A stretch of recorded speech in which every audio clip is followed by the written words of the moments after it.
Bonjour à tous et à toutes, bienvenue dans l'émission Genesis. Aujourd'hui, nous rencontrons un Congolais qui fait de la salsa. Connaissez-vous la salsa? C'est ce que nous allons découvrir en suivant Chavaz.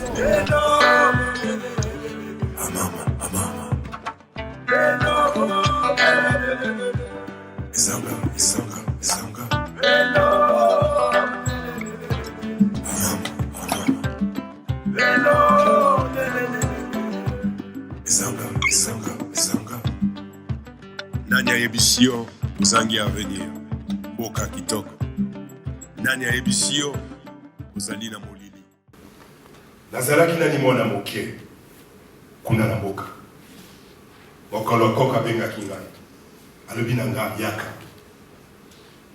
lelo mokolo na yo ya bokeni kasi kobosana eloko moko te mokolo kozonga natelanga kaka fololo.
Bonjour Chavaz. Bonjour. Aujourd'hui nous sommes à votre représentation. Aujourd'hui vous avez emmené le Congo vers le haut, vous avez tiré le Congo vers le haut. En tout cas félicitations pour votre prestation. Est-ce que vous pouvez juste vous présenter pour les téléspectateurs qui ne vous connaissent pas? Chavaz, donc je suis un artiste, auteur, poète, chanteur. J'ai sorti des albums de hip-hop, j'ai écrit des recueils de poèmes et là actuellement je suis ici au théâtre Afrique en scène où j'ai présenté en fait une pièce de théâtre qui s'appelle Sous la Sanza, qui est une adaptation de mon recueil du même nom, du même titre, sous forme d'un conte poétique en fait. Et aujourd'hui, on ne sait pas comment qualifier votre musique parce que c'est un peu du hip-hop, c'est la soul, avec la salsa. Comment vous pouvez définir votre musique? C'est le son du tam-tam du village. Non. C'est la musique de l'âme en fait. Je ne me pose pas de questions, j'ai beaucoup d'influence. J'avais déjà la chance de venir d'un pays comme le Congo où il y a énormément de folklore, énormément de rythme. Je puise juste là-dedans. Et après j'écoute du blues, du jazz, la musique Congo, de la rumba. Et tout ça j'en fais à ma sauce en fait. Donc je parle, je pose en fait.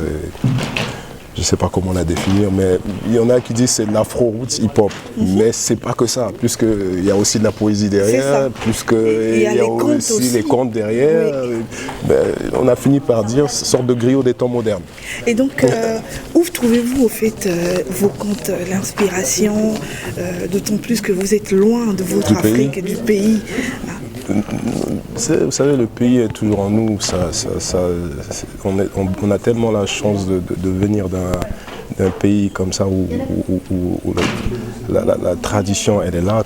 Une fois que tu étais avec les grands-pères, les grands-mères, une fois que tu étais en connexion, je pense que si tu ne te coupes pas du pays, ça ne se coupe pas de toi en fait. Tout simplement, moi je suis peut-être loin, mais je suis resté connecté parce que j'ai de la famille, parce que j'ai mon inspiration qui vient du fleuve, voilà. On a un fleuve, voilà, le fleuve il est là, le fleuve est puissant, il n'y a qu'à le regarder.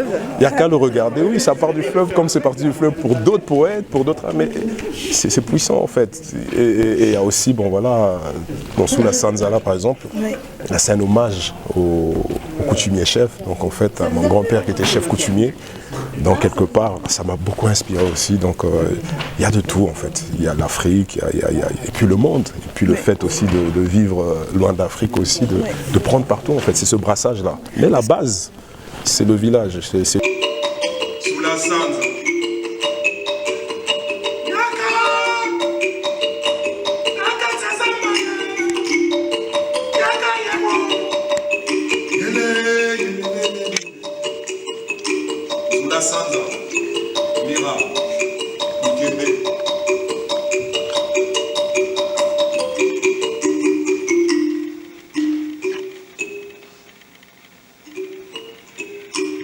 Dans vos textes, quand vous vous sentez étranger, quand vous venez ici, on vous sort certaines paroles que vous n'êtes pas chez vous.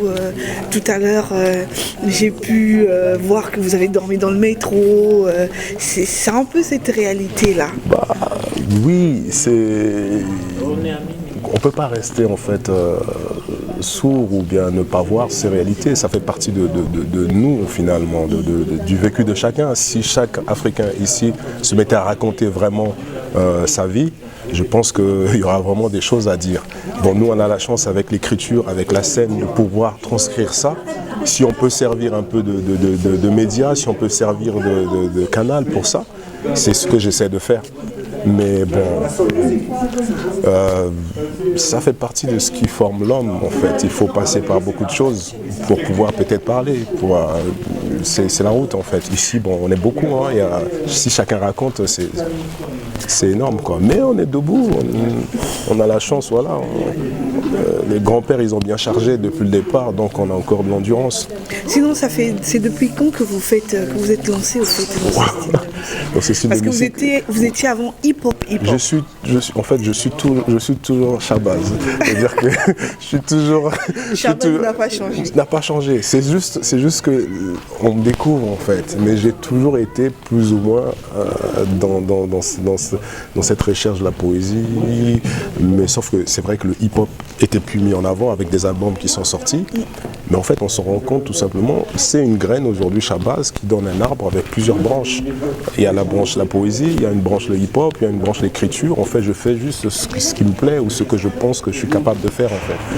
Et donc, je me pose même pas de questions. Si j'ai envie d'écrire une pièce, j'écris une pièce. Si j'ai envie de jouer, je joue. Donc, alors, me définir aujourd'hui, je pense qu'il faut venir voir sur scène. Et chacun pourra dire, voilà, c'est du rap, c'est du reggae, c'est de la soul. Donc, on m'a sorti tout. Mais moi, je sais juste que c'est le son de... C'est là, quoi. Et tout ça, c'est que des outils, le hip-hop, l'écriture, mais en fait, c'est le message qui importe, en fait. Mais parlez-nous un peu de votre association Fula Fula. Ah, Fula Fula, oui, ouais, c'est vrai que ça intrigue beaucoup. Fula Fula, c'est les bus là. Moi, j'ai gardé le nom, donc on l'appelait Fula Fula. Ouais. C'est un bus qui traverse la poussière. Donc ça veut dire que quoi? C'est une asso. On a essayé de se mettre ensemble pour diffuser en fait l'art, mais sous forme de Fula Fula. C'est-à-dire que place et avis, malgré tout, ça va rouler. C'est-à-dire qu'on peut mettre le moteur de Renault, le moteur, je sais pas quoi. Nous, on roule. Parce que ça nous permet d'autoproduire nos projets, comme aujourd'hui ici, le bouquin là, c'est auto-édité, c'est Fula Fula. La pièce aussi, c'est Fula Fula. Il n'y a pas de label derrière, mais ça ne nous empêche pas de continuer à créer, de continuer à diffuser nos œuvres via Internet et via tout ce que... Est-ce qu'aujourd'hui, en tant qu'artiste, vous arrivez à vivre de ça? Vivre...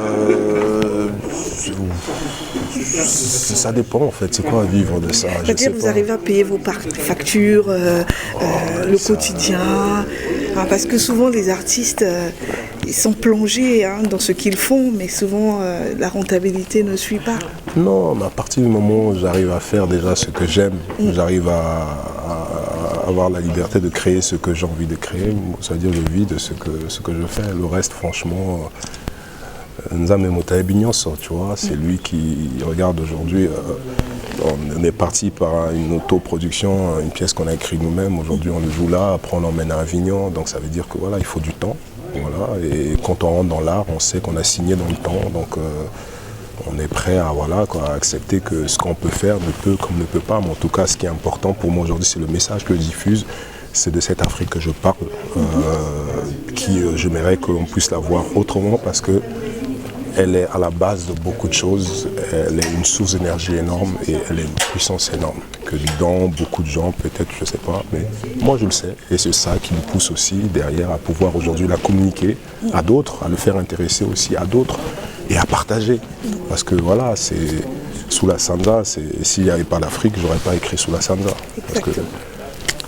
En tout cas, merci beaucoup Shabazz. Merci beaucoup à vous. Est-ce que vous avez un message de fin à diffuser aux jeunes qui vous suivent depuis le Congo?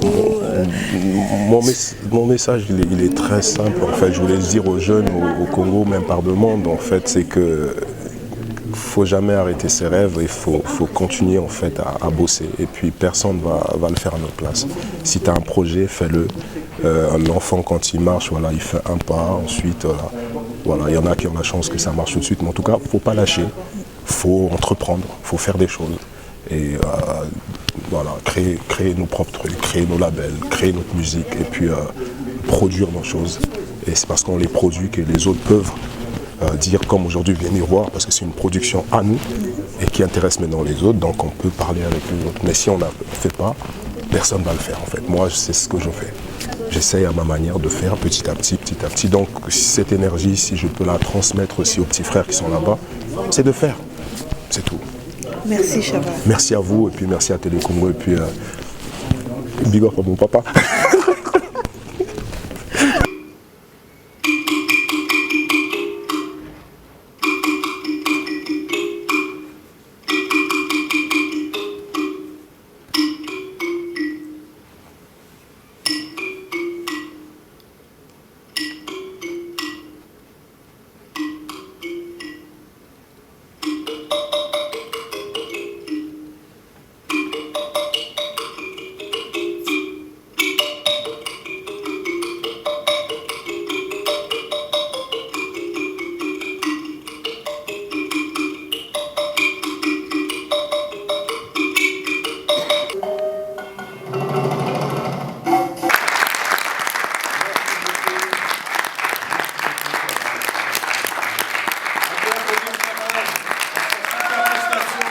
Merci d'avoir suivi l'émission Genesis.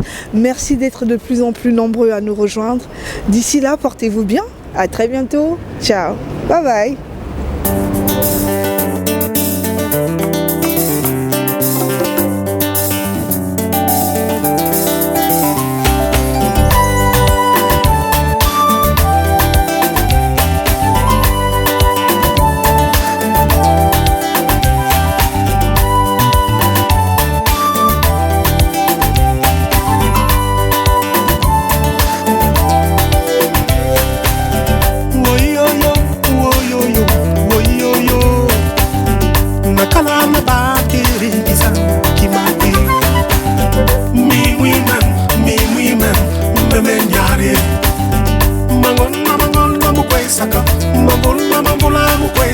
Anisa kulu, Anisa koko, Anisa moto.